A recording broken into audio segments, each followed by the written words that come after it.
sí, que les dije, güey, es que ¿por qué me invitan a mí? Yo ni carrera tengo. Y no es precisamente por eso, para que por lo menos estos chicos tengan una idea de que aunque lo que ya gastaron los padres en pagar la carrera en esta escuela, pues que por lo menos le echen ganas o si tienen un sueño, pues que lo realicen, porque ese sueño eres tú. Oye, mira, una duda, por ejemplo, cuando eso me llama mucho la atención lo de los 16 años, cuando empezaste. ¿En qué momento, o sea, cómo sabías que era el tatuaje? O sea, ¿viste algún documental? ¿Conociste a alguien que tatuaba? ¿Estamos grabando? Sí, ya está. Ah, sí. Entonces. No, de hecho está perfecto. Okay. Porque. Sí, está súper, porque es sale mucho de más manera natural, tradicional. claro, por supuesto. Exacto. Y Entonces, quiero aclarar que me estaban haciendo chanchullo. ¿Cómo estás, Mina?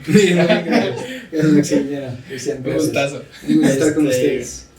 ¿Cómo a los 16 años dices quiero ser tatuador? Porque hay veces en las que puedes decir quiero ser guitarrista, pero ya tuviste un acercamiento a la música, por ejemplo. Claro. Conociste a alguien que tocaba guitarra. Sí, tu tío es el que, exactamente, ¿no? El que amenizaba las fiestas. ¿Cómo fue, por ejemplo? Una familia de médicos. Con un trasfondo, creo que esa era la palabra. Ese era el. Con un trasfondo médico, esa era la palabra. Con un trasfondo médico, pues el arte estaba muy lejos de mis genes, o sea, definitivamente. Y el tatuaje, no, bueno, y hace 34 años que llevo tatuando, pues menos todavía. Lo único que puedo decirte de forma muy simple es que yo recuerdo estando en la primaria, yo ya llegaba a casa, a tu casa, con las manos rayadas o con algo y los antebrazos igual. Y mi papá nunca fue el típico médico que le decía a mi mamá, anda, lava ese niño ya para que se venga a comer, ¿no? Sino que pues le daba lo mismo. Entonces yo llegaba a la mesa, yo ya me había lavado las manos, pero pues la pluma no se quita tan fácilmente. Y lo único que puedo decirte es que probablemente ya lo traía en la sangre, ya lo traía en los genes. Siempre me ha atraído el arte, definitivamente. O sea, yo creo que si yo no hubiese sido un artista de tatuaje el día de hoy, probablemente me hubiera dedicado, me fascina la escultura, no me gusta la pintura. Bueno, pues pinto todos los días, aunque también saliendo de ahí ponerme a pintar está difícil, aunque tengo un proyecto de pintura por ahí muy, muy interesante, muy bonito, ya platicaremos si gustas. Pero a mí la escultura me es mágica, porque poder expresar un sentimiento a través de un material o de un elemento inerte, sin vida, es muy hermoso, ¿no? O sea, poder generar un sentimiento a través de algo que no tiene más que volumen, tiene espacio. Pero el tatuaje, hubo alguien en mi familia, un primo hermano que adoro con el alma, y él fue el primer tatuado por las dos familias. Entonces para mí era como ver a un dios, ¿no? Era un semidios en la tierra, casi, ¿no? Porque pues era el único contacto que yo tenía con alguien tatuado. Y para mí, y cuando empecé a ver, vas creciendo y empiezas a ver personas con tatuajes, para mí era una incógnita gigantesca, por lo menos saber de cómo es que te surgió eso en la piel, o sea, de qué manera, o sea, estás enfermo o a ciertas personas en particular les empiezan a salir cosas en la piel o qué sucede. Entonces a la edad de 16 años tengo la oportunidad de que me hagan mi primer tatuaje y eso me marcó de una manera, bueno, a tal manera que en ese momento decidí dedicar mi vida a esto. Porque cuando me tatúan... ¿Cómo fue esa experiencia? A escondidas de mis padres, yo me fui a Ciudad de México a ver a mi primo. Okay. Y ya teníamos como que todo el plan estructurado. El plan maestro estructurado.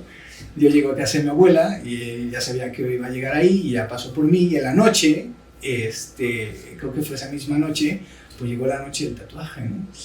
Y pues imagínate un niño, pues es un niño al final de cuentas de 16 años. Que a los 16 vas entrando a la prepa. Sí, esa era la prepa, sí, primer semestre. Todavía vas saliendo de la secundaria, básicamente. Sí, todavía es un niño. Y vas a tomar y viniendo con ese background, con ese trasfondo de la medicina, un ambiente aparte muy estricto, o sea, digo, ya hace más de 3 décadas, pues obviamente no era... No, estaba totalmente satanizado, ¿no? O sea, el tatuaje era el tabú más grande en países como estos, ¿no? En países en América Latina, ¿no? Entonces, pues me tatúan, para mí fue cruzar una frontera que tal vez jamás había hecho. O sea, fue realmente haber tomado mi vida en mis manos, haber tomado una decisión que en mi cabeza iba en contra de todo lo preestablecido. Y cuando terminas de tatuarme, me doy cuenta que sigo siendo el nieto de mis abuelos, el hijo de mis padres, el hermano de mis hermanas, y el tatuaje no me cambió. Que yo esperaba como que una transformación de ese tipo, pero eso no cambió. Entonces fue en ese momento me doy cuenta de que el tatuaje no te da ni te quita. Lo que te hace o te deshace es la actitud que tengas ante la sociedad, ¿no? Entonces, en ese momento también nace ese deseo de querer demostrarle al mundo que también una persona con cierto ¿qué quedamos que era? Trasfondo. Con cierto trasfondo y con cierta educación y viniendo de una familia de médicos puede tener tatuajes. Y te puedo decir que después de mucha labor, bueno, después de muchos años de empezar a dedicarme a esto, mi padre dejó esta vida con 2 tatuajes hechos por mí. Órale. A ese nivel. Qué interesante. Igual creo que una de las partes más emocionantes, digo, a pesar de que obviamente ya tu trayectoria está bastante conocida, Sí, bueno. pero ¿cómo fue el primer paso? ¿Qué fue lo primerito o sea, lo primero que tuviste que hacer? Digo, al final la creatividad, todo lo que es pues este amor por el arte, ¿no? Claro. Al final eso es algo que, como dices, ya lo traías en la sangre, en los genes. Pero ¿cuál fue como el primer paso? Te tatuaste y después dijiste, a esto me quiero dedicar. Ajá, y después, en ese momento dije, esto fue un sueño, ¿no? O sea, yo vivía, mis sueños los estaba viviendo, o sea, eran tangibles, ¿no? Se materializó. Exacto. Ese sueño, ¿no? Se empezaron a materializar, que fue lo que yo creo que también te explotó así de que lo viste ya real, ¿no? O sea, ya lo viste algo que deben de tener materializado. Exactamente, algo que me gustaría hacer un poco de énfasis en ese aspecto es que cuando deseas algo vehementemente, lo más seguro es que se materialice. O sea, si no quitas el dedo del renglón, que ese sería el consejo que le daría, aparte de tus video escuchas, aparte de a tu auditorio, es eso: sueñen y luchen por sus sueños. O sea, no se cansen, tarde o temprano va a llegar. La cosa es que lo hagan con vehemencia, ¿no? No importa que tengan que sangrar, que llorar, que estar solos, que padecer el hambre, la soledad, lo que sea, todo vale la pena si es por un sueño. Entonces, pues preguntando, fue, oye, ¿y cómo empiezo a tatuar? ¿Y cómo le hago? Entonces fue que con amigos me dijeron, pues es que creo que pues mucha gente empieza con aguja e hilo. Le digo, ¿aguja e hilo? ¿Y cómo es eso? Entonces le platico a mi papá, me dice, pues yo te puedo regalar de las agujas que él utilizaba, porque mi padre fue odontólogo, y con las agujas para la gilocaína, que son agujas muy delgaditas. Entonces lo que hacía era amarrar hilo en la punta, dejando como un par de milímetros de punta, más o menos, y amarrabas hilo y lo remojabas en tinta china. Y después eso ibas haciendo punto por punto, punto por punto, punto por punto. Y así fue los primeros tatuajes que hice fueron en mi persona, en mi propia piel. Oye, y de ahí... Perdón, oye, Mino, pero esa técnica que mencionas, me parece que todavía las llegan a practicar, ¿no? En algunos lugares. Sí, por supuesto. De hecho, sí. De hecho, hay ¿El puntillismo? No, el puntillismo básicamente, bueno, no lo hacen con una aguja, o sea, con una simple aguja. O sea, es la máquina y obviamente vas haciendo puntos por punto, o sea, punto por punto. Pero esta técnica básicamente pues es lo más rupestre, por decirlo de alguna manera, o lo más arcaico, lo más artesanal, como surge esto, ¿no? Entonces, pues la idea era eso: restiras la piel con cierta fuerza y vas metiendo la aguja y como que haces esto para dejar el pigmento adentro. Okay. Porque si nada más haces esto, pues obviamente la piel hace que la aguja entre, pero empuja el pigmento hacia afuera de la aguja. Entonces tienes que meterla y hacer esto. Entonces escuchabas como hacía y pues olía bien sabroso también. Sí, seguramente. Así es. Pero entonces, y así inicié. Así iniciaste. Y así estuve haciendo, yo creo que un par de años. Y después, a través de unos amigos que ellos iban muy seguido a Estados Unidos, cada mes para ser exacto, porque iban por equipos de gas y cosas por el estilo, ellos me ayudaron a conseguir revistas. Entonces, cada que iban me traían revistas. Para mí era Navidad. Era Santa Claus cada mes que regresaban con una revista. Sí, porque pues ahorita... Porque aparte no existía nada, esa es la otra. Exactamente. O sea, no había dónde. Bueno, para todo tu auditorio, cuando yo empecé, no existía el internet. O sea, no era nada de la idea que tienen hoy en día. Sí, 34 años, ¿no? Yo cuando inicié hace 34, en 1988. 68. Y la manera de documentarse para aprender era... Ve a la biblioteca a ver qué encuentras sobre el tatuaje. Exactamente, o sea, a ver qué encontrabas. Era ¿no? ver enciclopedias o algo que hablaran sobre el tatuaje. Eso lo hice mucho tiempo.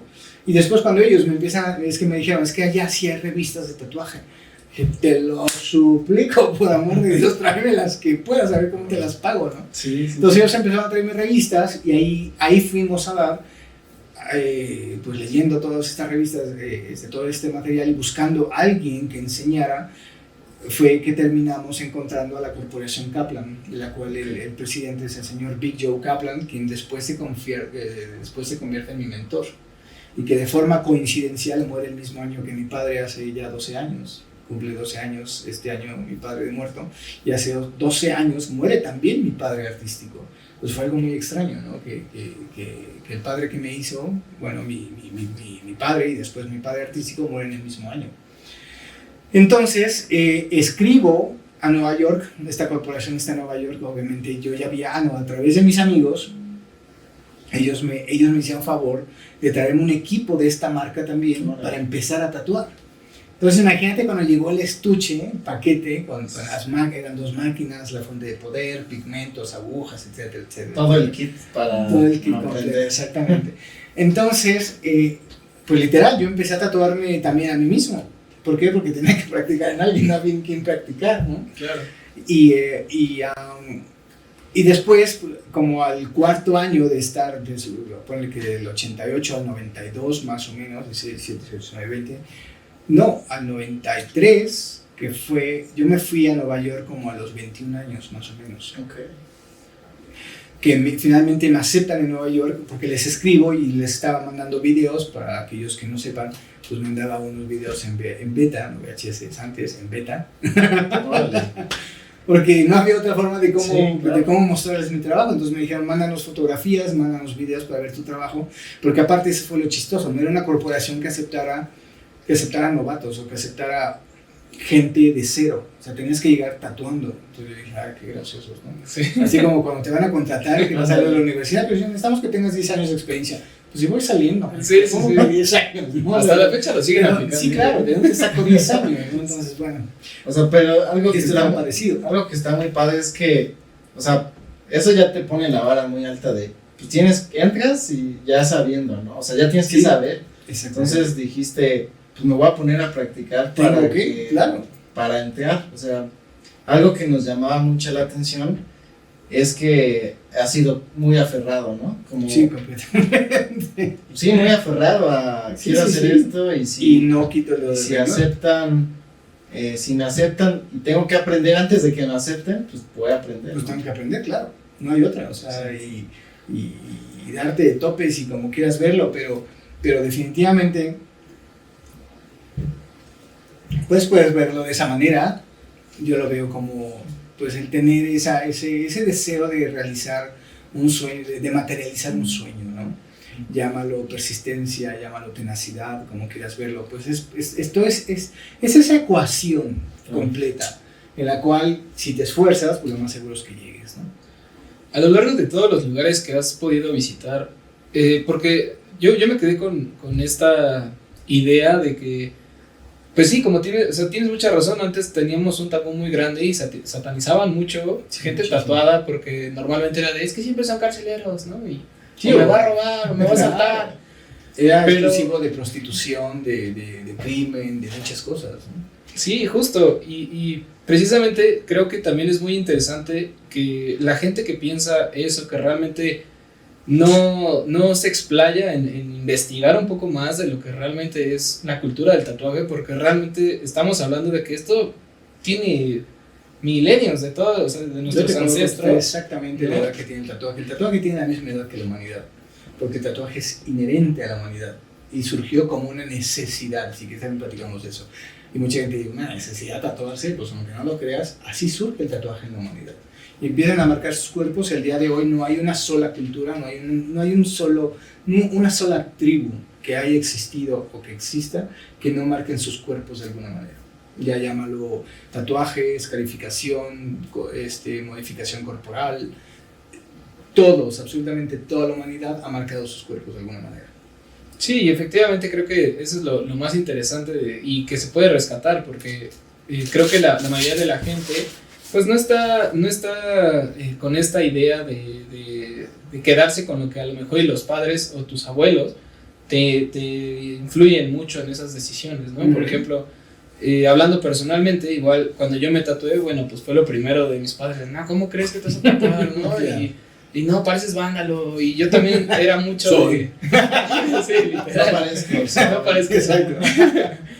Y creo que también, bueno, yo siempre toda la vida, desde muy chico, también yo era mucho de rayarme, de ponerme esos tatuajes de galletas, o cosas así, y yo venía así, y clásico, ¿no? De familia, de no, y bórratelo con jabón, y sacate, entonces creo que está rompiendo estos paradigmas hoy en día, ha ayudado mucho a que también la industria del tatuaje crezca. Ah, no, claro, imagínate romper eso hace 34 años. Sí, ¿no? O sea, hubo gente que me dejó de hablar, ¿no? O sea, decían, está tatuado, pues que está loco, que luego es satánico, que también pues, lo pensaba la gente, ¿no? Claro. Y hoy en día, pues obviamente también cuando la gente va y les ofreces un trabajo de calidad, además de la calidad, es la cuestión artística que puedes, pues que eres creativo, pues obviamente eso va rompiendo mucho.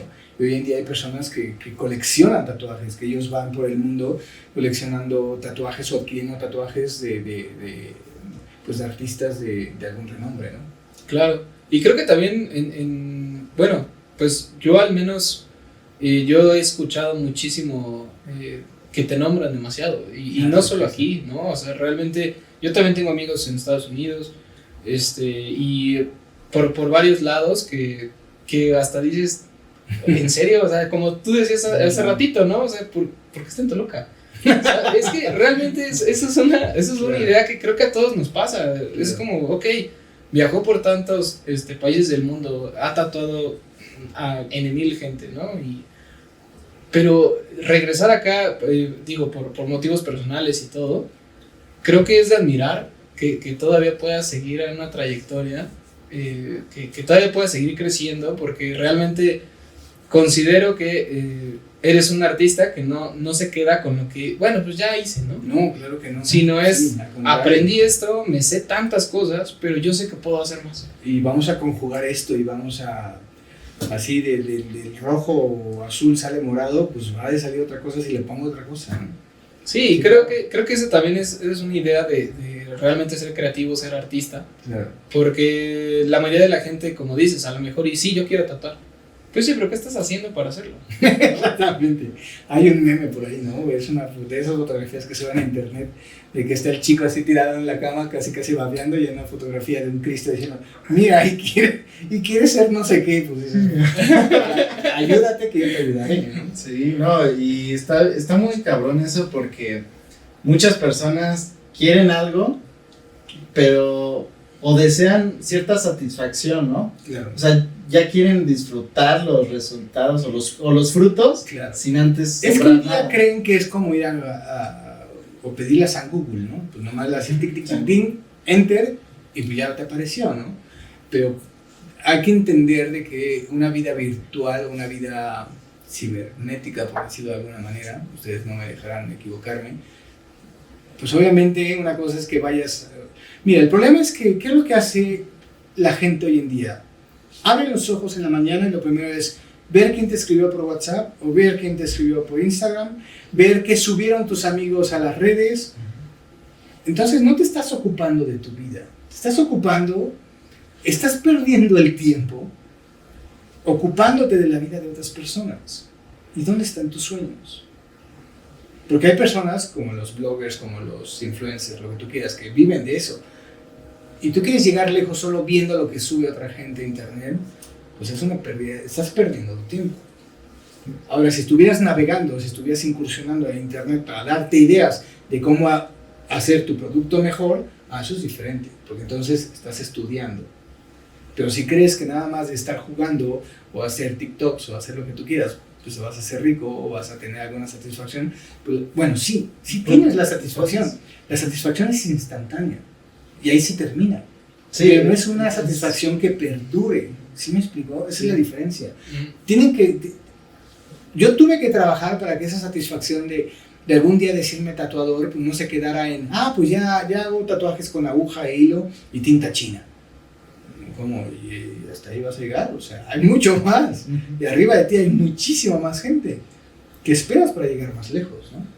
Oye, Mino, yo creo que parte de eso, o sea, de tu manera de pensar que me resulta bastante interesante, es, digo, no sé, pero el haberte ido del país, el haber dicho, ¿sabes qué? Dejo mi comodidad de casa, todo. Salir de la zona de confort, literalmente. Sí, o sea, salir y decir, me voy a ir a otro lugar en donde no conozco a nadie, a ver. Y deja eso. A ver, el idioma, tal vez, ¿no? Inclusive. El idioma también. Deja eso, Maximiliano. O sea, yo llegué a un país, en este caso Estados Unidos, y no solo el país, llegué a Nueva York, con inglés de escuela. Yo no entendía nada. Dije, ¿qué? ¿Usted qué dijo?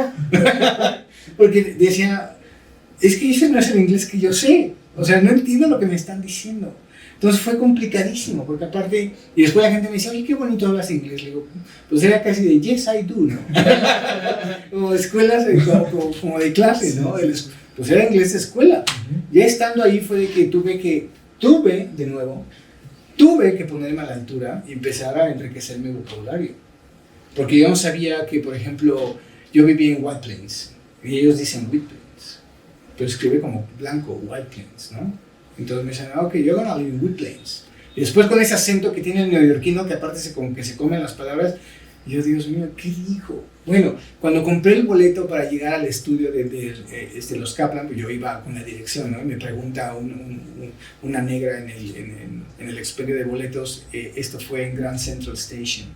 Aparte yo conocí a Grand Central por la película de Carlitos Way, que es una película de mafia buenísima, ¿no?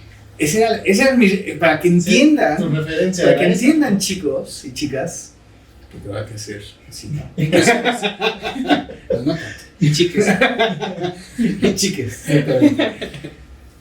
Esas eran mis referencias. O sea, yo conocí Grand Central por la película y por las fotografías que fui a buscar a alguna biblioteca para por lo menos tener una idea en la cabeza de cómo era, dónde iba a llegar, y que cuando estuviera ahí poder decir, ok, no estoy perdido, ya llegué a Grand Central, ¿no?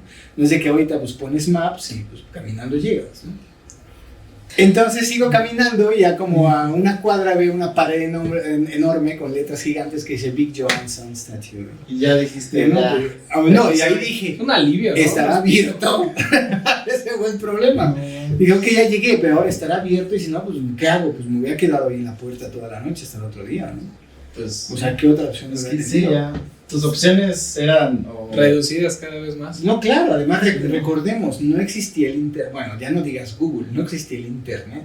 Ni el Explorer. No había celulares. No había nada, no había celulares. Sí, no, o los celulares eran unos que tabiques de ese tamaño que parecían radios satelitales. Sí. Como de militar, ¿no? Sí, te cuenta. Entonces ya llego, entro y me recibe un señor mal encarado, que en ese momento era Flash, era su apelativo. Y te iba a dar un dato, pero no sé si da. Sí, sabes. Échalo. Bueno, yo sin saberlo llegué a territorio Hell Angel. No sé si sepan por sus rostros, creo que no tienen ¿Cómo es? A ver, cuéntanos. Remota idea de quiénes son. Bueno, los Hell Angels son un grupo, pues es un grupo criminal en Estados Unidos, bueno, se han expandido a casi todo el mundo, y ellos surgen básicamente después de la guerra de Vietnam. Es toda esta gente que regresa de la guerra y son maltratados por su gobierno porque fueron tratados como parias. En vez de haber regresado a Estados Unidos como héroes de guerra, regresaron como parias, porque la sociedad se enteró pues, de que literal estaban destruyendo tribus completas, asesinando mujeres, niños, ancianos. Pero eran las órdenes que ellos llevaban, no es porque llegaron a matar gente por deporte, ¿no? Entonces cuando regresan, en este caso a su nación, Estados Unidos, una película que lo ejemplifica muy claramente es Nacido el 4 de julio, con Tom Cruise. Veanla, es un película, bueno, a que le interese toda esta temática bélica, ¿no? Y de cómo surge este grupo. Entonces, cuando regresan todos estos excombatientes, o todos estos combatientes de guerra, y son tratados de esa manera no solo por el gobierno, sino por la sociedad, porque sabían a lo que habían ido a esas guerras.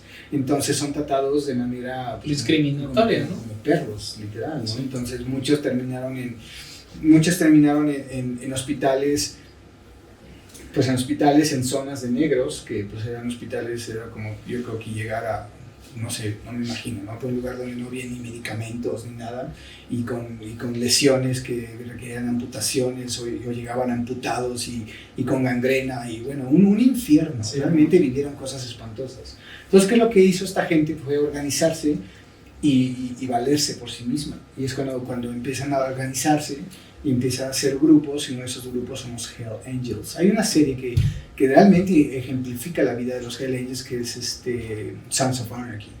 Ah, sí. Es muy buena. Cambiaron el nombre, pero el logo casi es el mismo. Es como la misma filosofía que manejaban ellos, digamos. Sí, claro. Entonces surgen estos grupos y pues obviamente se han expandido, como les mencionaba, por muchas partes del mundo. Y yo pues obviamente yo desconocía toda esta situación. Hasta que estoy en Nueva York me doy cuenta entre qué personajes estaba, entre qué personajes me iba a vivir todo ese tiempo. Yo estuve poco más de alrededor de 3 años y pues fue una experiencia que lo único que podría decirles es que cada día me marcó. Cada día fue único, cada día fue ver cosas, vivir cosas, experimentar cosas que me han hecho también el hombre que soy hoy en día, ¿no? A mí amenazar a alguien me da risa, ¿no? O que alguien te amenace, pues te da risa, ¿no? Cuando ves personas que sin amenazar le quitan la vida a otra persona con la mano en la cintura, ¿no? Son cosas muy fuertes a las que tuve que, pues, de cierta manera, que conocí sin haberlo buscado, pero que forjaron parte de lo que soy hoy en día y ser una persona pues de ley, ¿no? Una persona de palabra, una persona que si te dice sí es sí, y no, y te digo no es no y punto, ¿no? No necesito prometerte ni jurarte absolutamente nada para decirte que iba a estar aquí en mi entrevista a la hora en punto, y aquí estuve, ¿no? Oye, Mino, y por ejemplo, creo que parte de también de que todas tus obras, porque al final pues cada tatuaje es una obra. Es una obra, claro. Creo que parte de todas tus obras tienen mucho que ver con esa, o sea, ese momento que viviste ahí. Creo que de alguna manera también lo pasaste a tus obras, ¿no? O sea, al final tú sabes que tu trabajo es serio, ¿no? Y al final tú le pones todo tu tiempo, sabes todo lo que pasaste, sí, todo claro, lo que aprendiste. Entonces ya no es como ir a jugar al tatuador, sino soy tatuador. Ya, o sea, creo que de alguna manera tú decías, pues todo lo que pasó, sí, claro, pues, no o sea, voy a ir a dar lo mejor. Exacto. Y voy a ir a... O sea, no puedes dejarlo así como que, bueno, pues ya viví esto y ahora pues como dicen, pues te quedas en tu zona de confort y de ahí no vuelves a moverte, o sea, no. Y la vida te sacude de maneras como no tienes una idea, ¿no? Te sacude fuertísimo. Y las experiencias que te transforman, pues vamos, se siguen suscitando, y la manera en cómo las recibes y cómo las vives es lo que te crea o es lo que te destruye. Aparte creo que también la experiencia que tuviste que vivir estando en Nueva York fue como arrancarse una curita, ¿no? Porque al final fue hacer la herida y echarle sí. Y echarle sal, echarle limón. No, aparte, qué bueno que tocaste eso, déjame mencionarte algo. Yo no llegué a Nueva York que conocen muchos de ustedes. No, yo llegué al Nueva York de antes del 9/11. Yo llegué al Nueva York de las pandillas, de la droga, de la prostitución, de Nueva York que a las 6 de la tarde se transformaba en una ciudad negra. O sea, Nueva York durante las horas laborales está blancos y de todos colores, ¿no? A las 6 se transformaba en una ciudad negra.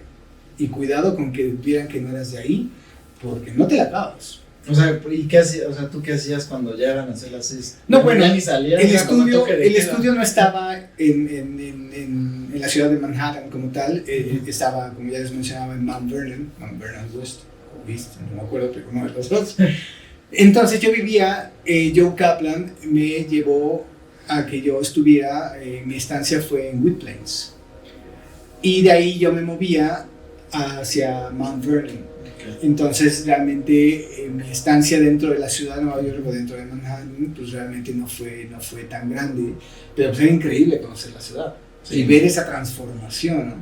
Aparte pues de cierta manera digo, Joe Kaplan fue una leyenda en Estados Unidos y más en el estado de Nueva York. Entonces tuve una experiencia muy loca. Una vez iba caminando, a mí siempre que tengo la oportunidad de tocar alguna otra nación, alguna otra tierra, me gusta perderme al propósito y siempre me encuentro otra vez, no digo, ya pasé por aquí, entonces por dónde ando. Pero me fascina hacer eso porque ves cosas que no harías o que cualquier turista no tiene la oportunidad. ¿Por qué? Pues porque solo vas a las zonas turísticas. O lo que planeas, ¿no? O lo que planeas. A mí me gusta ir a ver qué me encuentro, ¿no? O sea, mi frase es darle la vuelta a la esquina. Y la gente que tiene años de conocerme les hará ruido esta frase porque siempre la digo. Me fascina ir a ver qué hay a la vuelta de la esquina. Y me he encontrado tesoros, así literal. Entonces una vez iba caminando y veo de lejos en una avenida, veo un montón de motos, y dije, wow, y como siempre he andado en moto, en casa de mis padres siempre hubo motos, bueno, mi padre siempre tuvo motocicletas y al día de hoy yo sigo subido en motos. Entonces las veo y me voy acercando y voy viendo que son Hell Angels. Yo ya sabía de cierta manera quién son los Hell Angels. Entonces dije, ups, entonces sabía que no podía acercarme a las motos porque son intocables. Es más, si te acercas a verlas, o sea, te corren y de la manera menos polite que te imagines, ¿no? Entonces sigo caminando haciéndome como que no veía mucho las motos y paso por la entrada, que aparte yo creo que se les hizo raro que un jovencillo andara caminando por esas zonas y que pasara como si nada pasara, ¿no? Entonces paso por la entrada y escucho a alguien que me dice, ¿Mino? Y yo, Y yo, oh my God, ya peleé, exactamente, literal, ¿no? Y volteo y digo, ¿Flash? Flash era el encargado del estudio, era como, por decirlo de alguna manera, el secretario o el administrador del estudio, de los Kaplan. Entonces Flash me dice, what the hell, ¿qué demonios estás haciendo aquí? Digo, nada, pues vine a caminar a la ciudad. Me dice, estás loco. Me dice, bueno, cuídate, no te preocupes, cualquier cosa aquí estamos. Y cuando los otros vieron que él me saludó, dijeron, pues, ¿quién es? Y escuché que le dije, es el mexicano.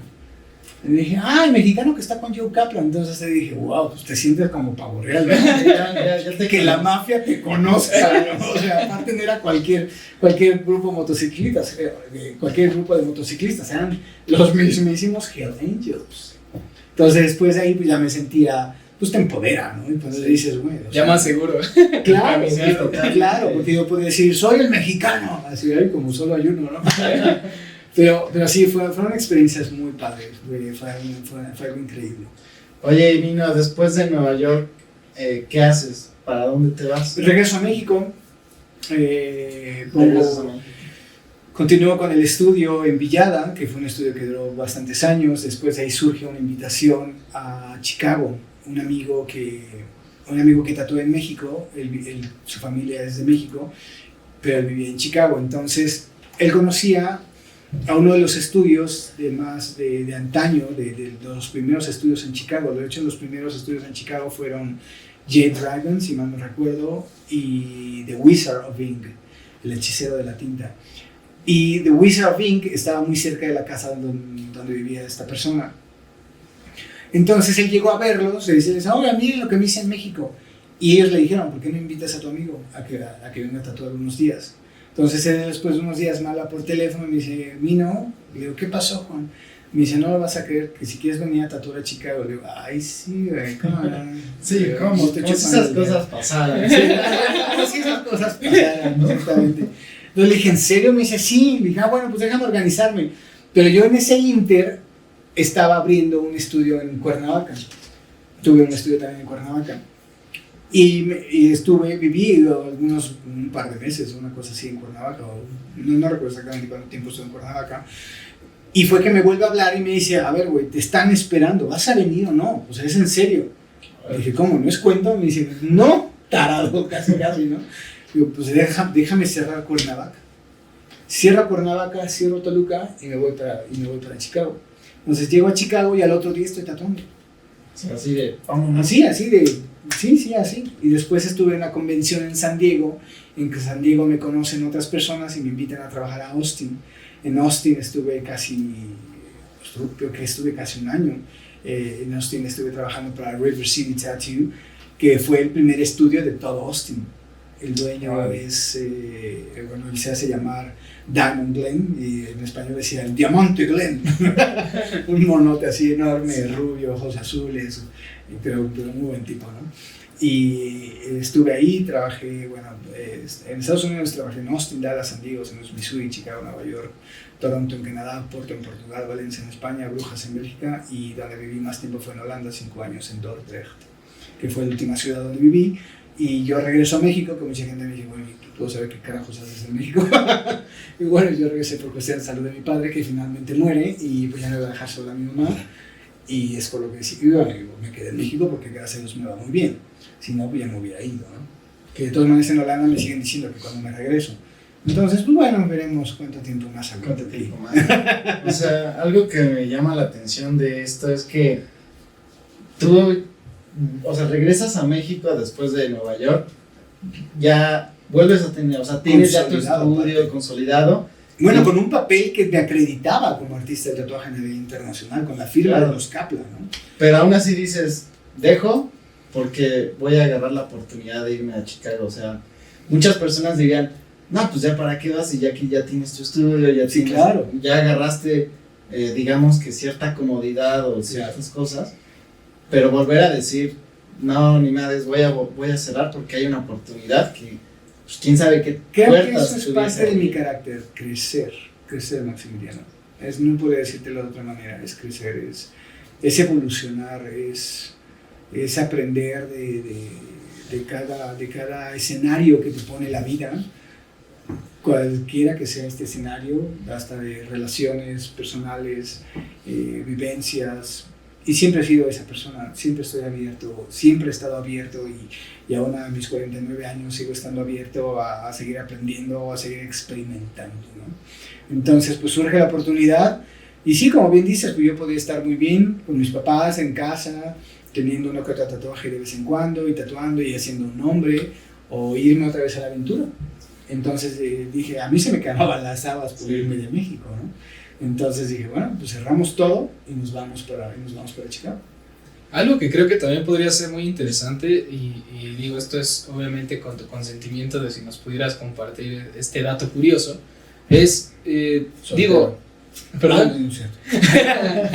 Me digo, soltero, sí, soltero. Bueno, ya, ahora sí, esa era la duda. No es cierto. Al final creo que toda esta trayectoria Y artística... sin hijos. Perfecto. O sea, no tienen que lidiar con problemas. Sin bendiciones. Sin bendiciones, Sin las bendiciones. Bendito Sin las Dios. No, perdóname. No te preocupes. Creo que a partir de toda esta trayectoria que llevas viajando por el mundo, literalmente, tatuando por todo el mundo, ¿alguna vez tuviste que tatuar? Porque creo que al final es muy importante tanto ser el renombre, porque eres tú el artista, como también es a quién tatuaste, ¿no? O sea, creo que, o sea, tú como espectador, a veces sí es como de, Claro. pues a quién tatuó, ¿no? O sea, como, sí ha tatuado un buen, pero a quién. Sí, claro. ¿Alguna vez tuviste ahí un encuentro con alguien, no sé, dígase, artista, músico, alguien así que dijeras, me tocó tatuar a esta persona? Sí, hay muchos nombres. No sé si me lo permita, pero bueno, diré su nombre. Gustavo. Gustavo es una persona que yo admiro muchísimo. Yo creo que es de las... Más que un artista, digo, el mundo en el que se mueve Gustavo, bueno, yo creo que sí puedo decirlo, porque además si tú lo googleas, te va a aparecer y Nat Geo hizo un programa sobre su trabajo. Okay. Bueno, para no irnos tan lejos, él produjo Motley Crue y Kiss fue en el Foro Sol. Sí, fue en el Foro Sol.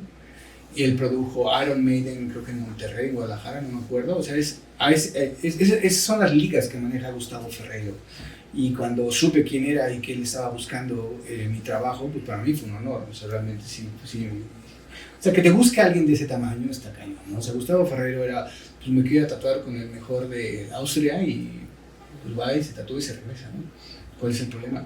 Y todos los tatuajes que tiene Gustavo Ferreiro, todos son míos. Entonces, para mí es una de esas personalidades que he llegado a tocar y que puedo decirte que somos amigos. O sea, es una persona que yo admiro muchísimo. Es un tipo que también trabaja con un ahínco. Bueno, pues por eso ha llegado a producir lo que ha llegado. Sí. Creo que decirte a quién ha producido, dicen, cualquier otra palabra sobra, ¿no? Sí, no, ya es como... Él produce grandes ligas, ligas, digamos. Y es lo que yo, regresando un poquito a lo que me decías hace un momento, es lo que yo siempre he soñado. Sí, de niño siempre escuchas, que las grandes ligas, ¿no? Y te imaginas unos ligones, ¿no? Hasta que entiendes que las grandes ligas son otra cosa. Y yo quería ser parte de las grandes ligas. O sea, ese era mi sueño. Que la gente algún día reconociera mi trabajo. Y hoy en día el hecho de que, por ejemplo, empresas que ni yo lo hubiera creído en el momento, dije, pues cómo supieron, ¿no? Pero por ejemplo cuando Nat Geo se fija en mi trabajo, después History Channel se fija en mi trabajo y aparezco en un programa también de estos, pues fue increíble, ¿no? O sea, pues porque ya no hay más arriba, o sea, ya no hay más arriba, he tocado el cielo, así te lo pongo. Y ha sido muy hermoso, ha sido una experiencia increíble porque no es por influencias, no es por absolutamente nada, es mi labor, ¿no? Sí, eso está muy interesante, que justamente eso que dices, que no es porque, es que es amigo de que está en el medio, ¿no? O es hijo de tal, ¿no? Pues es cuate de Slim, ya le abrieron las puertas del universo, ¿no? Sí, prácticamente o sea, las ¿no? palancas, ¿no? Claro. O sea, fue picar piedra. La palanca fue esta, así mira, yo solito remarle. Y o sea, eso es lo más increíble, que es apalancarte a ti mismo, ¿no? Claro. Y se los digo de corazón, y la gente que me conoce lo sabe perfectamente, y se los paso al costo. Y si en sus vidas creen en algo, ya ganaron.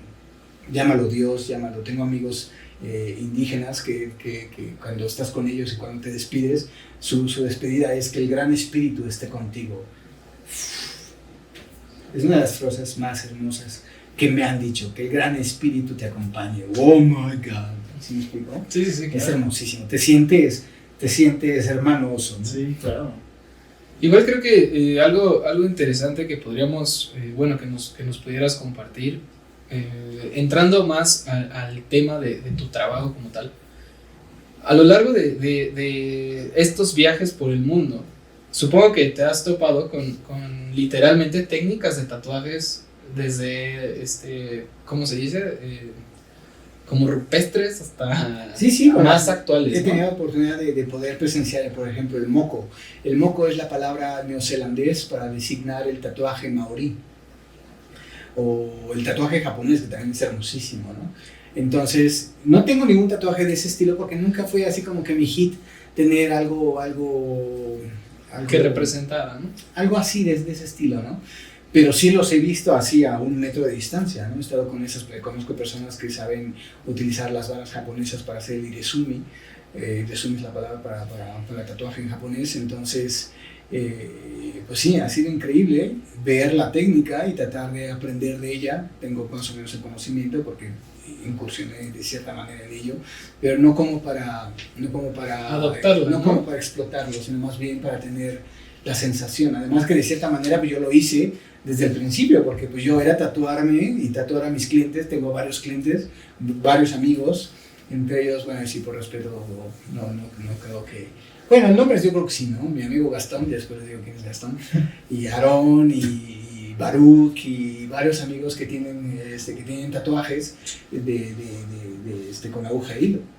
Entonces, pues la técnica, de manera inconsciente, pues las técnicas ancestrales yo las estaba practicando por necesidad. No, y además algo muy importante es como pues saber cómo se hacen en otras culturas el mismo trabajo, ¿no? Sí, claro, como, por supuesto. O sea, a lo mejor no lo vas a aplicar porque quizás no es tu interés. Exacto. Pero parte del profesionalismo también creo que es como conocer cómo lo hacen otras Creo que te culturas, obliga, ¿no? Es como tú, como comentaristas, como entrevistadores, como ingenieros de audio, de video, como comunicadores, pues están obligados a por lo menos saber quién fue el primer comunicador de la historia, ¿no?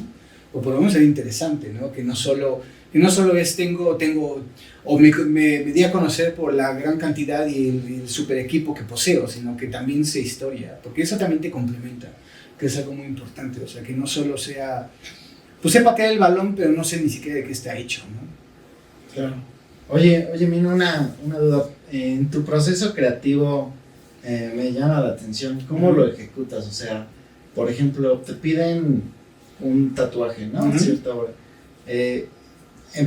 Me imagino que ya empieza la cabeza. Sí, cañón. Pero, ¿cómo tú llevas ese proceso creativo? Les voy a regalar eso, les voy a regalar mi forma de pensar, les voy a regalar la ecuación que se genera en mi cabeza para generar un diseño. Eso lo escuché hace mucho tiempo y lo hago todos los días. Es contar una historia. Okay. Para mí me es muy fácil generar una idea a través de una historia. Entonces, y para que alguien te cuente la historia, porque muchas veces el diseño es... El sueño es la crisálida y plasmar esa idea en papel ya es como que el sueño realizado, ya no más falta plasmarlo en la piel, ¿no? Para yo llegar a ese momento necesito la crisálida, necesito que me platiquen la historia. ¿Por qué quieres una taza blanca con letras negras? Es que en mi sueño veo las cosas a blanco y negro. Supuestamente solo soñamos en blanco y negro, que yo puedo decirte, o no sé si mi sueño está en otro nivel, pero yo sí veo colores, o sea, yo sí recuerdo colores en mis sueños, pero por lo que sé de los que estudian los sueños, supuestamente la mayoría de las personas sueñan en blanco y negro.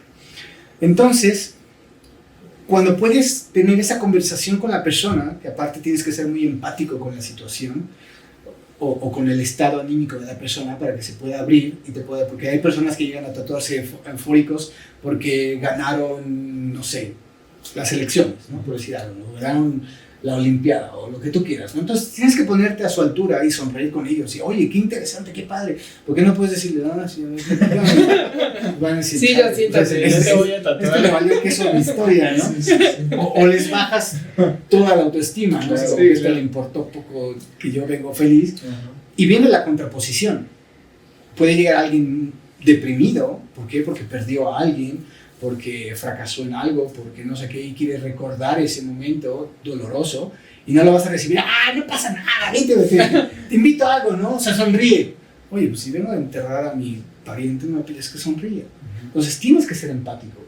Y cuando creas esa empatía con la persona, las personas se abren. O sea, a final de cuentas, el mundo del tatuaje es un mundo de... Yo creo que, así te la pongo, y te lo digo así, con la seguridad en la mano y en la boca. Yo creo que los psicólogos deberían ser tatuadores y los tatuadores deberíamos ser psicólogos. Okay. Porque externas cosas de la persona que no lo externan con el psicólogo y tampoco lo externarían con el tatuador si no eres empático con su sentimiento. Entonces es increíble cómo, me han contado unas historias muy exiliado que dices, Dios mío, ¿por qué me cuentas a mí esto? ¿No? O sea, aparte de historias que casi sales llorando con la persona, ¿no? O sales eufórico, oye, vamos a festejar, ¿no? Y pues si tú no estuviste ahí, ¿no? Pues sí, pero ya me contagiaste tu buena vida, ¿no? Entonces, cuando tu forma de manejarte hace que las personas abran su corazón, su mente, su espíritu a tu persona, pues obviamente es más fácil crear una historia, porque entonces tienes toda esa influencia histórica que te ayuda. O sea, ya me contaste tu historia, ok, entonces ya sé por qué quieres un colibrí. O sea, no quieres el típico colibrí porque son muy bonitos, porque chupan la miel de las flores y son muy preciosos. No, es porque es el espíritu de la persona que acabas de perder. Entonces, la connotación de lo que vas a crear ya tiene que ver con espiritual, ya tiene que ver con espiritualidad, tienes que hacer que ese colibrí tenga espíritu, ¿me explico? Sea un alma que visita al pariente, ¿no? O como otros casos que he tenido de personas que, no sé, están en un proceso de separación o divorcio, y algunas personas hacen el fénix, por lo que representa el ave fénix, ¿no? El renacimiento, el resurgir del dolor, del fuego, de la ceniza, ¿no? Y tengo una clienta que es el caso, y ella está fascinada, y más cuando te das cuenta del poder que tiene el tatuaje en la mente y en el espíritu de la persona. No tienes una idea, es increíble. Les cambias la vida, porque entonces al ver esa modificación en el cuerpo, o sea, de tener una piel virgen de la noche a la mañana a tener un dibujo perpetuo en el cuerpo, para ellos es un renacimiento, es total y absolutamente un renacimiento. Les cambia la vida a mucha gente. Justamente eso que dices de cambiarle la vida a mucha gente,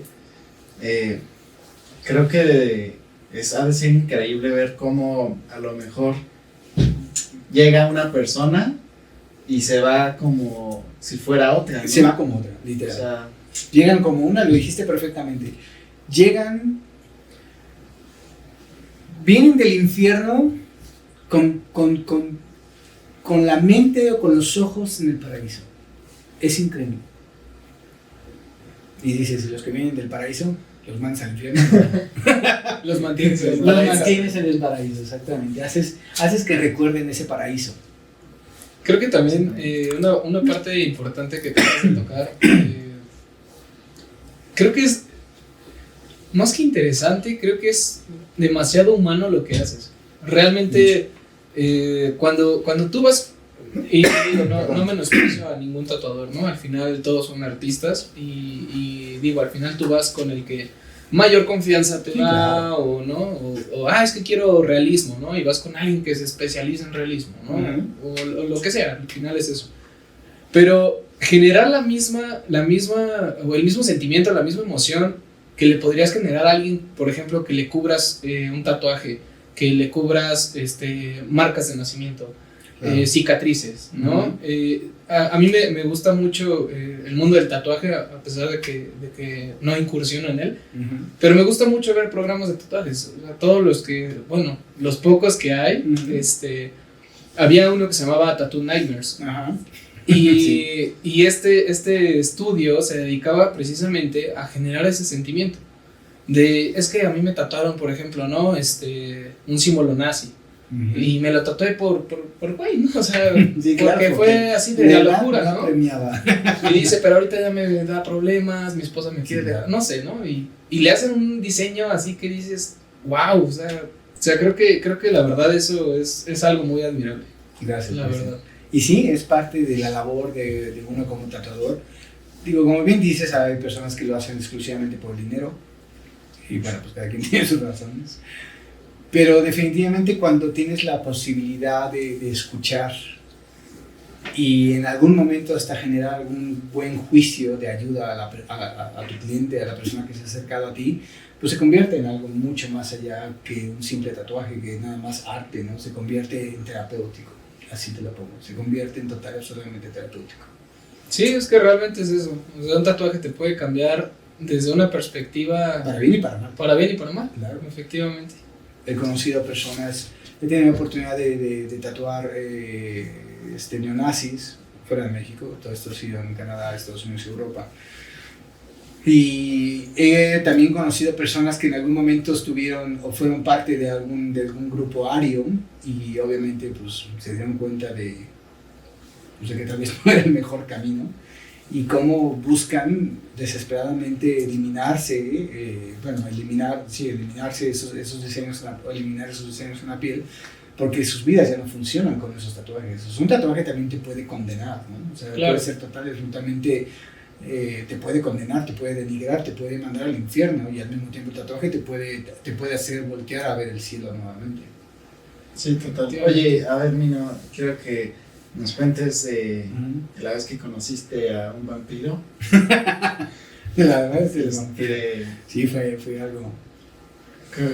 Cuéntanos un poco cómo He estuvo tenido la eso. experiencia de conocer a las personas que menos te imaginas, desde, como te mencionaba, sociedades arias, Sí.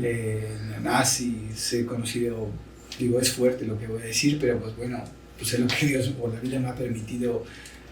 Son las manos de quien la vida me ha permitido estrechar, y he conocido asesinos que de hecho viven de eso.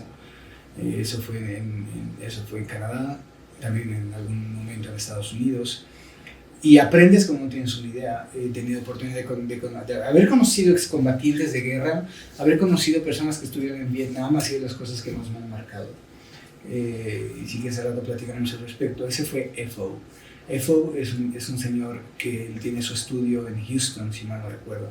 Y es icónico porque su estudio está en una zona peligrosa en Houston.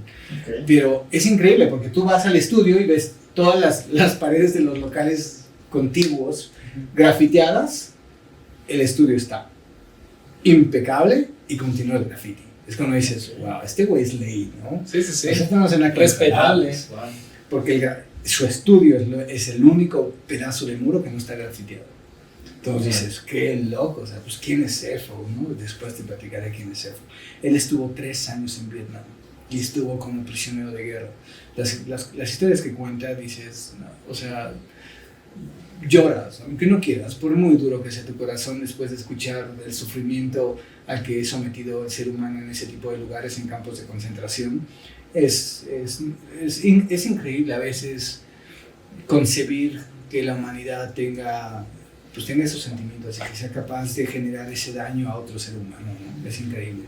Pero regresando a la historia del vampirismo, bueno, pues yo soy del año 500 antes de no ser.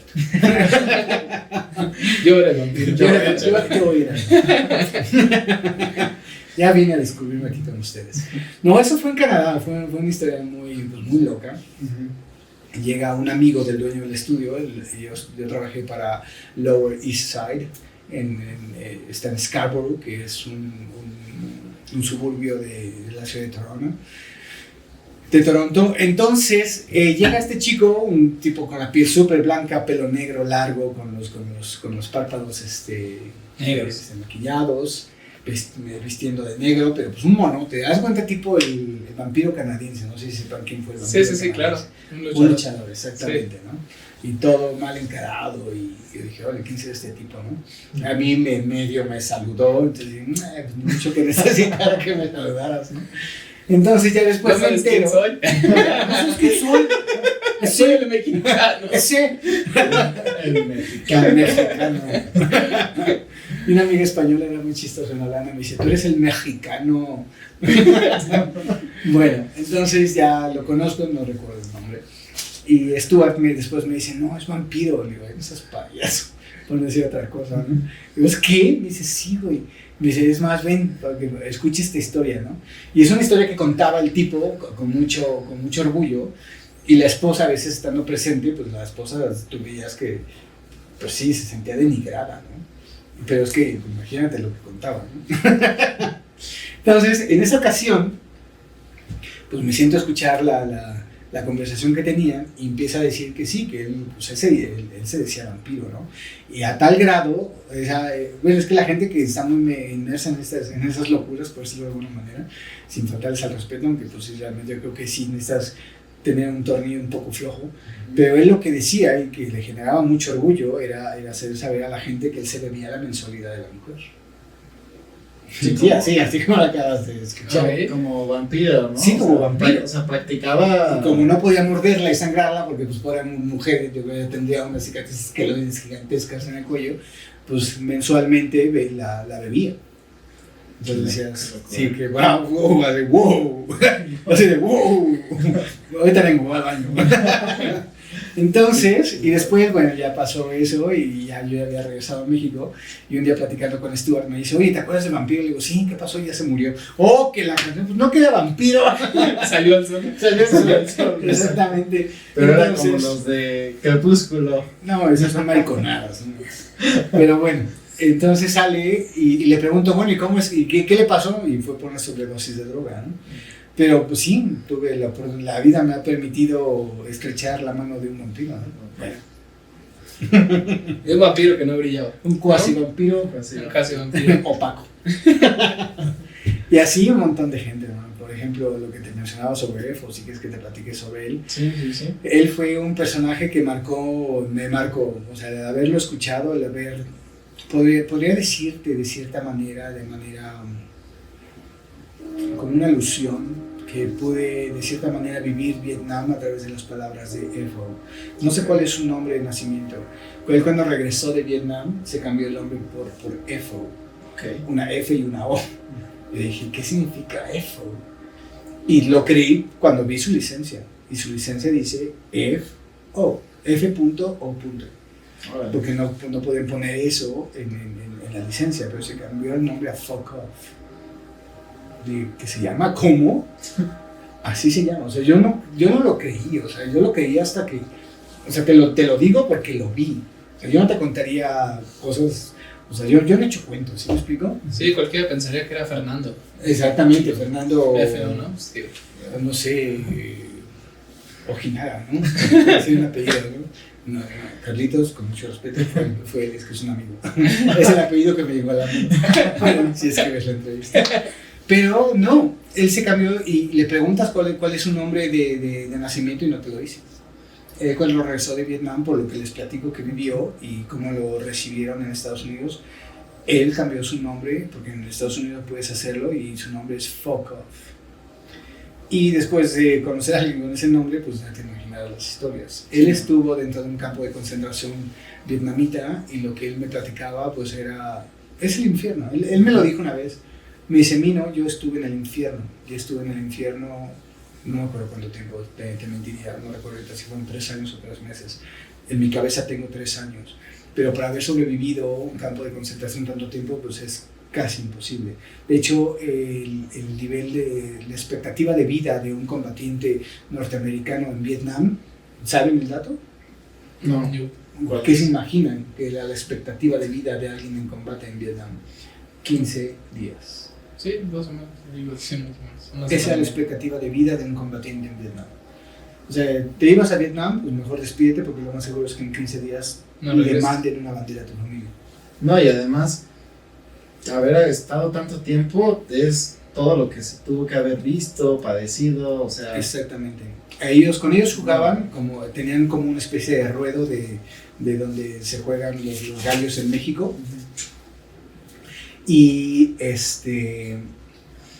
los ponían alrededor de una mesa y atrás de cada uno había un vietnamita con un rifle apuntándoles directamente en la cabeza y les ponían el revólver en medio para que jugaran Ruleta rusa. Y el que no tuviera los pantalones de jalarle al gatillo, el militar le volaba la cabeza. Entonces apostaban a ambas. Apostaban a quién le tocaba la bala de la ruleta rusa y apostaban a quién no tenía el coraje de jalar el gatillo, aunque probablemente no te tocara la bala, pero por no hacerlo, el militar te mataba. Y él me lo dijo, yo innumerables veces me vi bañado en la sangre de los sesos de mis hermanos. Y un hermano de guerra, para ellos es mucho más que un hermano de sangre. familia. Ellos te lo dicen. Para mí mis hermanos de sangre, es más, si los veo, ni sé quiénes son. Un hermano de guerra es algo muy diferente. Entonces, y aparte me platicó de todas las torturas que les hacían. Y cuando vi su cuerpo, cuando vi la mitad de su cuerpo desnudo, porque en la convención que estuvimos en una convención en Austin, y él me dijo que finalmente le iban a hacer el rostro de su esposa. Su esposa se llamaba en ese momento, no sé si sigue casado con ella, pero a mi hija, una mujer muy guapa. De hecho, a mí, yo cuando la veía se me figuraba a Marilyn Monroe. Okay. Rubia, el cabello igual, o sea, una Marilyn, ¿no? Entonces, y le dije, ¿dónde lo van a hacer? Me dicen, el pedazo que me queda, en un pedazo de piel que me queda más o menos bien en el omóplato. Y dije, ¿qué está hablando este tipo, no? Entonces, llega el momento en que lo van a tatuar, se quita la camisa, y cuando le vi la espalda, te lo juro que, o sea, lloras, o sea, no lo crees, porque te lo platican y dices, no estoy exagerando. Pues toda la espalda eran jirones de piel, tenía cicatriz sobre cicatriz sobre cicatriz de cuando los azotaban, y le quedaba un pedacito así en un omóplato donde cabía justo el rostro de su esposa. Y es cuando dices, Dios mío, que no tengo palabras para decirte lo que sentí en ese momento, la pena, el dolor de ver el sufrimiento tácito y verlo verdaderamente gráfico en ese momento, ¿no?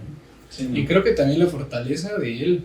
Sí, por supuesto, y mantenerse Creo mantenerse psicológicamente estable es muy entrecomillado, porque eso también pasó en una ocasión que estábamos en un restaurante cerca de un hospital, en un restaurante cerca de un hospital, y nadie se dio cuenta, o sea, nos dimos cuenta por cómo reaccionó él, de que llegó un helicóptero, yo creo que traía algún enfermo, o iba a recoger algún enfermo, lo que sea. En el momento que él escuchó el helicóptero, se transformó en otra persona. Tú ves como los ojos inyectados en adrenalina, se agazapó bajo la mesa, porque él estaba de nuevo en Vietnam. O sea, dices, Dios mío, aparte que peligroso, Sí, no. porque pues, si tiene un arma y te ve cara de Vietcong, pues no te quiero platicar, ¿no? No, unos traumas que dices, qué triste, o sea, eso lo sé por amistades que tengo que han estado en guerra. Tengo un amigo español a quien adoro, Pablo es un gran amigo mío, es alguien que quiero entrañablemente, y él me platica historias. Él estuvo dentro de las fuerzas de la ONU en conflictos bélicos en África, y unas historias que no las crees, o sea, digo, yo las creo porque sé quién me lo está diciendo, pero cosas tristísimas, ¿no? O sea, y es lo que les iba a mencionar, que la peor manifestación de la humanidad es la guerra. Mucha gente hoy en día se sorprende, es que están haciendo esto, están matando gente. Pues estás hablando de guerra. ¿Quién querías que mataran? ¿A los perros? Es guerra. Sí. Y en la guerra lo único que vas a encontrar es la manifestación más vil de la humanidad. No hay más, no hay algo más ruin, más denigrante que la guerra. En la guerra pasa lo que ni te imaginas. Sí. No, y luego en estos tiempos de todas las cosas que están sucediendo. Sí, claro, aparte vamos terminando la pandemia y ya están haciéndose la guerra en Europa y dices, bueno, pues está mal esto, ¿no? Tantita madre, ¿no? Dejan respirar, ¿no? Exactamente. Sí, no, está cañón. Después hoy tembló, no se sintió, pero dices, bueno, pues qué, mejor ya, ¿qué es lo que buscan? ¿Que ya se acabe el planeta, la humanidad o qué sucede, no? Está mal, estamos mal. Sí, bastante, ¿no?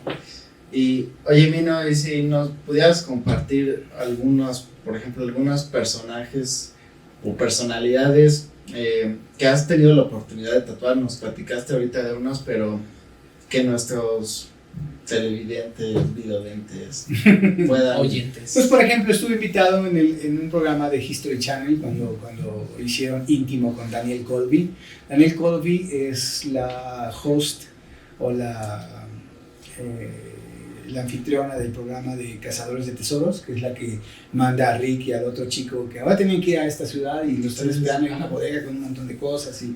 Entonces ella fue la que de todo, porque le mandaron ese abanico de opciones de tatuadores en México, y después la producción de México fueron los que me confesaron de que quien me escogió fue ella. Vale. Ni siquiera fue la producción de Estados Unidos o History Latinoamérica. Ahí le dijeron, pues este es el abanico de opciones, y hemos investigado y estos son los que creemos que podían gustarte, y después ella fue la que emitió la última palabra y dijo, quiero a este tatuador en el evento. Entonces, pues es de las, digamos que así a nivel mundial, pues ella, ¿no? Excelente. Algunos otros artistas, digo, ya no me llegan muchos nombres a la mente. Bueno, otro amigo querido, Skander, por ejemplo, y así uno que otro, ¿no? Algunos deportistas de renombre. Tatué a una de las estrellas del básquetbol colegial en Canadá, creo que fue eso. Hice amistad con un boxeador que era cuando iniciaba todo esto de los mixed martial arts, que es el UFC. Steve the Highlander Pritchard se llama. Digo, quien esté un poco familiarizado con esto, él fue el ganador de los guantes de oro hace, pues que estoy hablando de los 90, yo creo, algo por el estilo. Pero sí, gente interesante, personalidades de ese tipo. Tuve la oportunidad de estrechar la mano de don José Sulaimán, uno de los promotores de boxeo yo creo, de los más famosos del mundo. Digo, no lo tatué, pero bueno, tuve oportunidad de conocerlo y que él supiera a lo que me dedicaba y bromear sobre el tatuaje y cosas por el estilo, ¿no? Sí, gente muy pesada en ese aspecto. Y el otro, pues mi amigo Gustavo, digo, de bote pronto son los que me llegan a la cabeza. Igual creo que Mino, siendo constante o en constante movimiento. Exactamente. En este momento, ahorita, ¿a dónde vas ahorita? O sea, ¿a dónde te estás dirigiendo? Ahorita a cenar. A la cama. A mí mismo. Hay varios objetivos. Hay un objetivo artístico, que tengo que continuar con este objetivo, porque es algo muy prometedor, es algo que me ha generado mucha satisfacción. Por falta de tiempo se me ha complicado continuar con el proyecto. Es un proyecto pictórico, o sea, estoy pintando.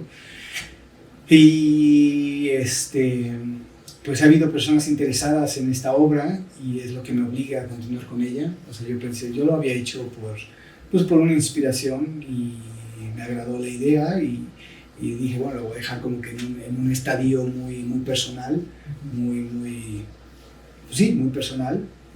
No, nunca hubiese sido mi idea trascender como artista plástico. Pero bueno, hubo una mujer en particular, Aurora, que la quiero muchísimo, y varios amigos, otro pintor que admiro mucho, que es Carlos Héctor Torrestello, que fue amigo íntimo de Leopoldo Flores, por ejemplo. O sea, son artistas que saben, ¿no? Sí, bueno, es otro artista que puede mencionarte que he tatuado, ¿no? Entre ellos también el maestro Pedro Subizarreta, un español, el escultor que te platicaba, que él es escultor, pero sus pinturas se venden en miles de dólares. Otro gran amigo mío, que tengo que mencionarlo, siempre a donde voy, él es una carta, es una tarjeta de representación.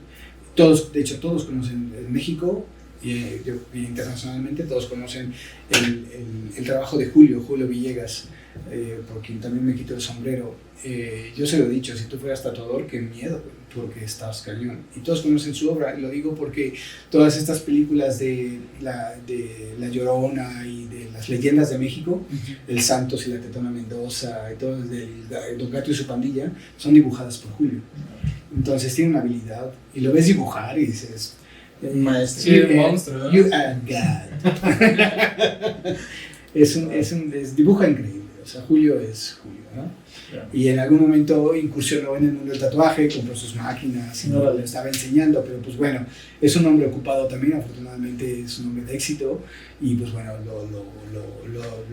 lo absorbe su trabajo, ¿no? ¿De dónde venía y a dónde iba? ¿Por qué saqué esto? Que nuestros televidentes son un poco dispersos en mi cabeza. Sí, es la primera vez que me pasó, pero...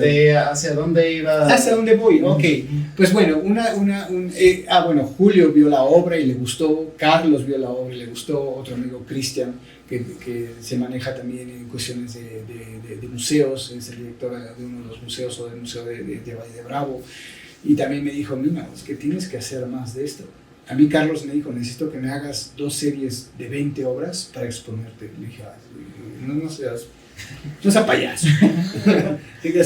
Dame chance. Sí. Y después quien rompió el esquema fue Aurora. Aurora es una mujer que tiene una galería de arte en la Ciudad de México. La galería se llama Art and Magic. Y tiene obra que dices, no lo crees, o sea, tiene la obra de quien quieras, ¿no? Así te lo pongo, o sea, bueno, ella ha vendido, incluso hay un Van Gogh en una de sus paredes, ¿qué te digo? O sea, volvemos a lo mismo, me gusta moverme en las grandes ligas, es así de simple. Entonces, yo cuando supe quién era, cuando le estaba tatuando, estaba cambiando su vida, porque ella me lo dijo, me dice, es que has cambiado mi vida. Entonces, ya cuando terminamos, al principio cuando llegó, una mujer muy especial, no me cayó muy bien, tú lo sabes. Y ella también ha dicho, este tipo pedante, pero pues bueno, empezamos a platicar y conforme evolucionaba el diálogo, me entero quién es, por ella misma, y dije, wow, bueno, a mí me hablas de arte y yo así, ¿no? Sí. Yo me embelezco. Entonces, pues embelecí con su conversación y cuando me dijo lo que ella hacía, ella autenticó un Rembrandt que encontraron en una colección que heredó una persona en México, República Mexicana, por respeto también y por discreción no digo qué. Y había una obra no firmada, pero dijeron, es que esto tiene los trazos de un Rembrandt. Entonces ella, junto con un equipo de trabajo, pero fue parte de ese equipo, fue que dijeron, sí, efectivamente, o sea, este es un Rembrandt, solo que no está firmado. Un Rembrandt. Imagínate el conocimiento de arte que tiene esta mujer, ¿no? Sí, no, para poderlo... Tú la escuchas hablar, es más, y se los digo aquí frente a sus cámaras, hay algunas personalidades que me gustaría que entrevistaran eventualmente. O sea, yo les abro ese abanico de amistades que tengo. Muchas gracias. Y bueno, yo así, o sea, me temblaba la mano. Y digo, es que Sí, quiero no. enseñarte algo, pero me da pena. Y me dice, ¿qué? Digo, pues es que me puse a pintar, pero pues no, ya después saber quién eres, no, mi chavo, mejor me guardo mis monitos, ¿no? Me dice, no, muéstramelos. Digo, ¿es en serio? Digo, pero vas a ser honesta. Eso se lo dije a todos. O sea, vas a ser honesto, güey. O sea, si es basura, es basura. Y todos me dijeron, sí, güey, pues aparte como son amigos me decían, pues claro, si no me gusta te lo digo, si no tiene calidad eso también te lo digo, ¿no? Entonces lo veía y yo así como que, ups, y le digo, ¿qué de plano? Me dice, ¿qué técnica es? Le digo, no sé. Me dice, ¿cómo que no sabes? Porque esto no es ni óleo, ni es ni acrílico, ni es... La técnica Y de le digo, quiero pues, hacer mira, algo. sinceramente se me ocurrió ahora. Ok. ¿Pero qué eran? ¿Unos cuadros o qué? Son lienzos, o sea, ok. estoy ocupando... Es que mira, hace muchos años, y creo que era niño, cuando yo escuché a alguien que me dijo, o no sé dónde lo escuché o lo leí, pero fue una frase, hay varias frases como se han dado cuenta conforme ha evolucionado esta plática, de que hay muchas cosas que a mí se me han grabado en el alma, Sí, sí, han sí. quedado tatuadas en mi espíritu, y una de esas frases fue que la basura de unos es el tesoro de otros. Se me quedó tan metido en la cabeza que yo sí ando recogiendo porquerías si tú quieres, porque sé que en algún momento, y no soy acaparador, ¿cómo se llaman esos que están? ¿Sí se llama acaparador? No, ¿no? Sí, Acumulador, no soy que- acumulador, ¿no? El programa de acumuladores. Está buenísimo. Pero si veo algo que digo, este pedazo de cartón algún día me va a servir para algo, o sea, para que no maltratar el piso, me va a servir de algo. Entonces los lienzos con los que yo trabajo son las toallas que ocupo para tatuar. Entonces están cuajadas en tinta y en sangre. Entonces es una obra que estoy titulando Sangre, Sudor y Tinta. ¿Por qué? Porque son los lienzos que están, pues que han absorbido la tinta, la sangre y el sudor de la persona que estoy tatuando. Entonces aquí lo hermoso y lo mágico es que el lienzo me sugiere la obra. O sea, no es de que pienso en una obra y voy al lienzo, no. Una plaza. Veo el lienzo y el lienzo me sugiere qué puedo hacer en él. Entonces cuando le muestro la obra a Aurora, que te menciono y soy enfático de que cuando me entero de que toda la obra que tiene y que ella mueve toda esa obra, dije, no, pues esta mujer tiene que emitir un juicio Muy duro. razonable, claro. Y fue que me dijo, Eduardo, es que esto no existe. Y se dio a la tarea, ella se dio a la tarea, él me lo dijo, me voy a dar a la tarea de investigar si existe esto. Y me lo dijo, Eduardo, esto no existe. Y está hermoso la obra que estás haciendo. Ahora, Entonces fue que dije, wow. O sea, otra vez dije, wow. O sea, como que, digo, se los paso al costo. Para mí, mantenerme cerca de Dios ha sido un honor y ha sido un salvavidas en momentos difíciles de mi vida. Y lo he dicho muchas veces, me siento un consentido de Dios. Dios me ha permitido cosas muy gratas en la vida. Y el hecho de que una mujer con ese conocimiento y amigos que tienen ese conocimiento artístico y esa sensibilidad artística hayan reconocido mis pininos en pintura y que Aurora se haya atrevido a llevarse una de esas obras y ponerla al lado de su Vincent van Gogh, yo digo, bueno, sí se le salió un tornillo de la cabeza o qué sucede aquí, ¿no? Y es quien está empujando a que continúe con la obra porque ella tiene deseos de exponerme, ¿no? De exponer esta obra. Entonces, órale. pues es uno de los objetivos. Tengo otros objetivos por ahí en puerta también.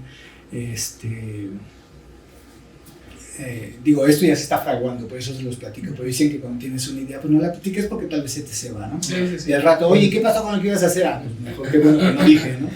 Sí, bueno, Pero pues bueno, en Pues, eso estamos. Oye, qué interesante. Y bueno, tienes una fascinación muy bastante por las motos, ¿no? Ah, bueno. Que también ese es algo Un viejo trepado en una moto. que muchos identifican de mí, ¿no? También la moto, ¿no? Sí, completamente, Maximiliano. Pues mira, yo me subí a la moto, yo creo que todavía no sabía caminar y ya me había subido mi papá a la moto. Siempre hubo motos en la casa y pues yo continué con el gusto por el motociclismo.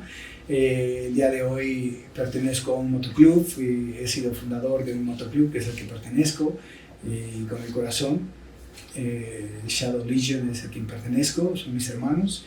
Y pues bueno, ¿qué te puedo decir? Pues es que la sensación de vivir sobre dos ruedas, pues nada se le compara, absolutamente nada. Y hablando de ruedas, traes en el brazo un brazalete. Sí, algo muy hermoso. ¿Qué es? No. Es marfil rojo. Okay. Le llaman Marfil marfil rojo porque hay ciertos grupos de elefantes que se mueven en ciertas partes boscosas y tallan los colmillos en ciertos árboles, y estos árboles sueltan una brea rojiza. Entonces, literal, el marfil se tiñe o se pigmenta de rojo, por eso se llama marfil rojo. Y es marfil muy viejo, como puedes ver, no es de que hayan ido a matar, ya sabemos, los ambientalistas, lo que tú quieras. Sí, es un brazalete antiquísimo, o sea, simplemente lo amarillo que puedes ver las vetas del marfil, es el marfil muy, muy, muy viejo. Entonces son piezas de las que me he ido haciendo poco a poco a través de los años, y pues bueno, es un brazalete que, pues la fuerza y la energía que psicológicamente, siendo romántico, perdón, con la idea, pues a mí me es muy hermoso, ¿no? Y además el marfil en particular me es un elemento de fuerza total, ¿no? Una vez lo expresé en el aspecto de que la naturaleza se encarga de hacer algo tan hermoso a través de los animales, en este caso que es el marfil, que la misma naturaleza misma, que la naturaleza, ¿no? Perdón, soy humano, que la naturaleza misma es incapaz de destruir. Y la prueba está en que siguen encontrando mamuts y los colmillos están íntegros. O sea, es tan hermoso el elemento que ni la naturaleza misma se atreve a destruirlo. Entonces, pues poseer un pedazo de esa fuerza, de esa belleza de la misma naturaleza y poseerla y tenerla conmigo, para mí es un honor. Definitivamente, se lo digo a muchas personas que he conocido, y que veo que tienen algo de talento. Mira, hay una cosa muy importante. Yo he conocido gente que nace y gente que se hace. Okay. A los que se hacen, obviamente te va a costar más trabajo, pero puedes hacerlo. Y hoy en día en el mundo del tatuaje, si quieres trascender, vas a tener que dar más de lo que jamás te imaginaste, porque hoy sí es un rubro muy, muy competido. Cada día surgen nuevos artistas y con propuestas hermosas. Hoy en día la gente que me busca también muchas veces es por tener una pieza de mi nombre, ¿no? Por la calidad, por lo que tú quieras, por la trayectoria, pues por todo el esfuerzo que ya conocemos, ¿no? Entonces, para competir, definitivamente vas a tener que enfocarte y que aplicarte y empezar hasta por, si tienes la habilidad para el dibujo o te gusta el dibujo, empieza a hacer una carrera de ilustración, pero ilustración a mano, no ilustración digital, porque no tatúas con la computadora, ¿no? Entonces seamos prácticos y definitivamente si tienen esa inquietud, yo lo he hecho con varios de mis alumnos, es de, ¿sabes qué? Tienes la habilidad, o sea, tienes las aptitudes, tienes que explotarlas, y eso solo te lo va a dar a final de cuentas el estudio, la práctica, y tener una buena guía, en este caso estudiar, o sea, tener una carrera como ilustrador, pues eso te va a ayudar muchísimo, o sea, eso te va a soltar la mano a final de cuentas. Y una vez que tengas ya la habilidad para dibujar, pues que pudieras, entonces ya te vuelcas sobre el mundo del tatuaje. Pero sí, la exigencia hoy en día es mucha. Hay mucha calidad ya en todos lados. Antes decías, no, pues para que me tatúe o tener tal pieza voy a tener que ir a tal parte del mundo. Hoy encuentras mucha calidad en casi todos los países, ¿no? Y pues obviamente es una competencia, es dura, es dura por el aspecto de que pues tienes que estar a la altura. Claro. Entonces, alguien que va iniciando, pues entre más te prepares, pues más lejos vas a llegar. Ok, bueno, que eso es un súper consejazo. Además que recuerden que el lienzo es un ser humano, entonces no solo es tener la capacidad creativa, aquí también estamos hablando de que estás jugando, por decirlo de alguna manera, o estás trabajando sobre la piel, que es el órgano, uno de los órganos principales del cuerpo humano, y estás abriendo una ventana al cuerpo humano. Entonces, si no conoces de procedimientos, puedes terminar lastimando la salud de alguien.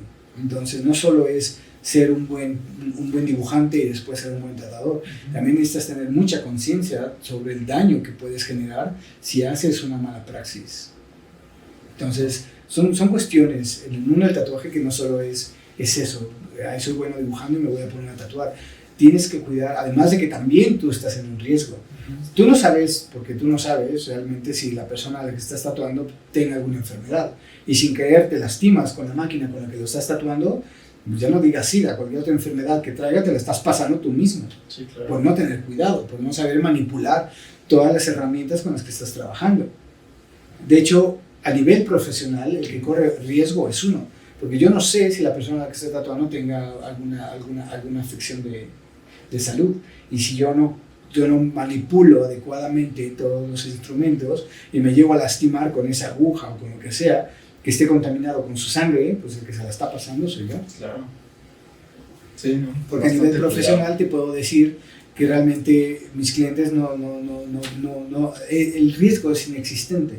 ¿Por qué? Porque todo el material es nuevo, todo es desechable, todo lo ves de dónde sale y dónde termina al final el proceso. Entonces, pues realmente digo, a nivel profesional, una persona que va a solicitar un tatuaje, su riesgo es nulo, ni siquiera mínimo, es nulo. ¿Por qué? Porque sabe, los que lo hacemos a este nivel, pues sabemos lo que estamos haciendo y no pones en riesgo a absolutamente a nadie.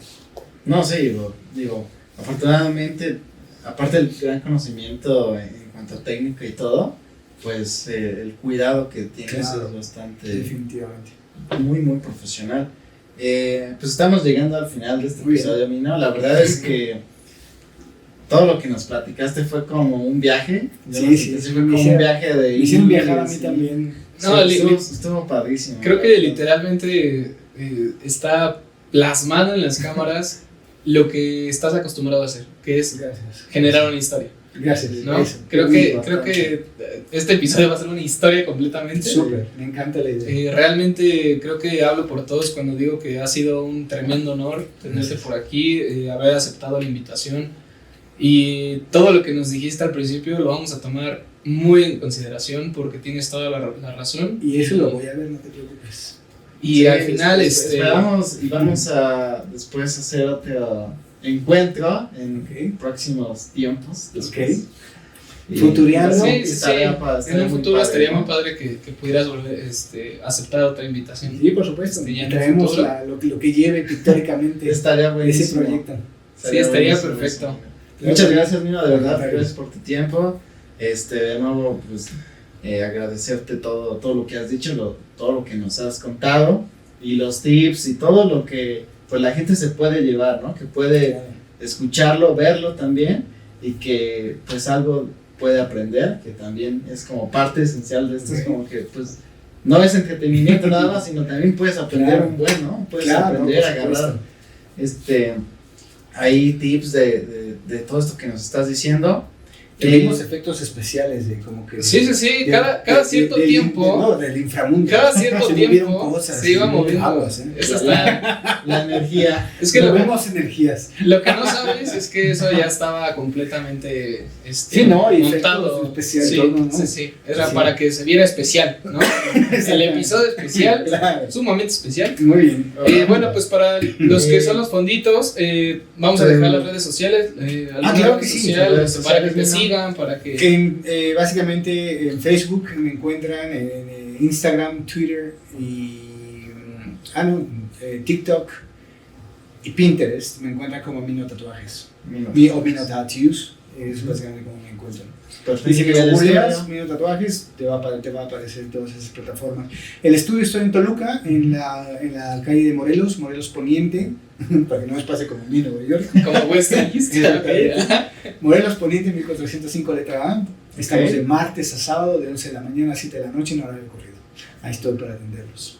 Perfecto. Excelente. Pues, mi Cristian, hemos llegado al final de este episodio. No olviden seguirnos en las redes sociales que son Facebook, Twitter, Instagram TikTok. y Spotify, donde podrán escuchar Escuchar. cada uno de nuestros episodios, incluyendo este. Así es, pues, esto ha sido todo. Gracias. Muchísimas gracias, Gracias, montitos. Cuídense mucho. Nos vemos. Nos vemos hasta luego. un próximo episodio. Chao. Corte final.